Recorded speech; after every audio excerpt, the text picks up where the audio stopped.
ईमानदार चोर की कहानी।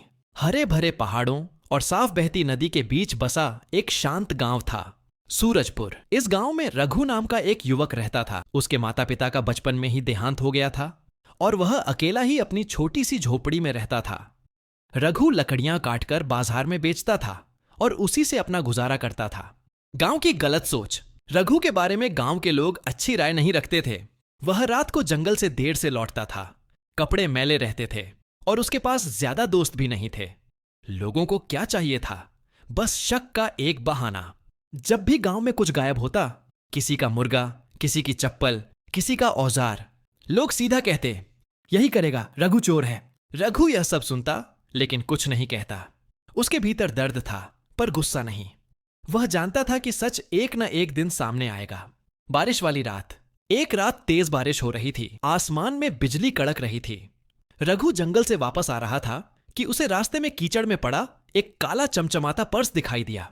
वह उठाकर देखा। पर्स में अच्छी खासी रकम, एक एटीएम कार्ड, कुछ कागजात और एक पहचान पत्र था। पर्स के मालिक का नाम था दयाशंकर, जो गांव के सबसे सम्मानित लेकिन उम्र दराज शिक्षक थे। रघु ने पर्स हाथ में लेकर सोचा, अगर इसे कोई लालची आदमी मिलता तो इतने पैसे देखकर रख लेता। पर लोग मुझे चोर कहते हैं। अगर मैं इसे लौटाऊं, शायद किसी का विश्वास वापस मिल जाए। उसने पर्स अपनी कमीज में रख लिया। अगली सुबह होते ही रघु सीधे दयाशंकर जी के घर पहुंचा। दरवाजे पर बुजुर्ग खड़े थे, चिंतित और थके हुए। रघु ने पर्स उनकी ओर बढ़ाते हुए कहा, यह आपका है, मुझे रास्ते में मिला था। दयाशंकर जी की आंखें भर आईं। उन्होंने पर्स खोला। सब कुछ जस का तस था। वे बोले, बेटा, मैं तो समझ ही नहीं पा रहा था कि पर्स कहां खो गया। यह तो महीने भर की पेंशन थी। अगर यह चोरी हो जाता तो मैं क्या करता? फिर उन्होंने रघु का हाथ पकड़कर कहा, तुम्हें चोर कहते हैं, लेकिन आज तुम पूरे गांव से ज्यादा ईमानदार निकले। गांव वालों की शर्म।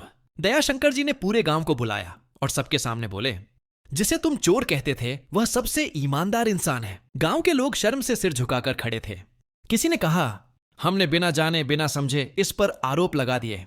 किसी ने कहा, रघु, हमें माफ कर दो। रघु मुस्कुराया। उसने कहा, गलतफहमी इंसान को बुरा नहीं बनाती, लेकिन सही मौका मिल जाए तो इंसानियत जरूर साबित होती है। अंत, नया सम्मान। उस दिन के बाद किसी ने रघु को चोर नहीं कहा। लोग उससे सलाह लेते, उसे काम देते, उसे इज्जत देते।